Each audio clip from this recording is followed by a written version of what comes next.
ଆଜିକାର ଗଳ୍ପ ହେଲା ପ୍ରଶ୍ନର ଉତ୍ତର।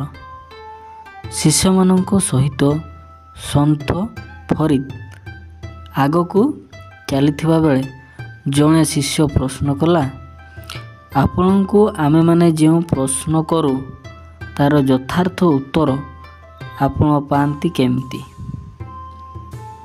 ଆମ ମନରେ ଅନେକ ପ୍ରଶ୍ନ, ଆପଣଙ୍କ ମନରେ ସେମିତି ପ୍ରଶ୍ନ ଉଠେ ନାହିଁ କି? ଯଦି ଉଠିଲା ତେବେ ତାର ଉତ୍ତର ପାଇବେ କାହାଠାରୁ? ମରୁଭୂମିରେ ଚାଲିଥିବା ବେଳେ ତୁଷାର୍ଥ ଫରିଦ ଓ ତାଙ୍କ ଶିଷ୍ୟ ଦଳ ସେତେବେଳେ ପାଣିର ଏକ ଉତ୍ସ ଖୋଜୁଥିଲେ। ସେତିକିବେଳେ ଆସିଲା ଏଭଳି ପ୍ରଶ୍ନ। ଫରିଦ ଉତ୍ତର ନ ଦେଇ ହଠାତ୍ କହି ଉଠିଲେ, ମିଳିଗଲା। କ'ଣ ମିଳିଗଲା? ଆଙ୍ଗୁଳି ଠାରି ଦେଇ ଫରିଦ କହିଲେ, କୂଅ। କିଛି ଦୂରରେ ଥିଲା ଗୋଟିଏ କୂଅ। କୂଅ ପାଖକୁ ଯାଇ ସେମାନେ ଦେଖିଲେ ଯେ ତାହା ଏତେ ଗଭୀର ଯେ ତଳ ଦିଶୁନାହିଁ। ଭିତରଟି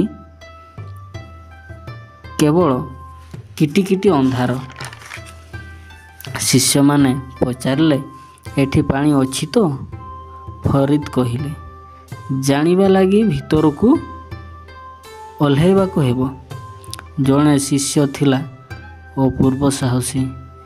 କୂଅ କାନ୍ଥରେ ହୋଇଥିବା ପାଦରଖା ଉପରେ ପାଦ ଦେଇ ଅତି ସତର୍କତାର ସହ ସେ ଓହ୍ଲାଇଲା। କିଛି ସମୟ ପରେ ଉପରକୁ ଉଠିଲା। କୂଅରେ ପାଣି ଥିଲା। ତୃଷା ମେଣ୍ଟାଇବା ପରେ ଫରିଦ ସେହି ଶିଷ୍ୟକୁ କହିଲେ, ଦେଖ, କୂଅଟି ଆମ ଆଗରେ ଉଭା ହୋଇଗଲା ଏକ ପ୍ରଶ୍ନ ଭଳି। ଆମ ମନରେ ପ୍ରଶ୍ନ ଉଠିଲା, ପାଣି ଅଛି ତ?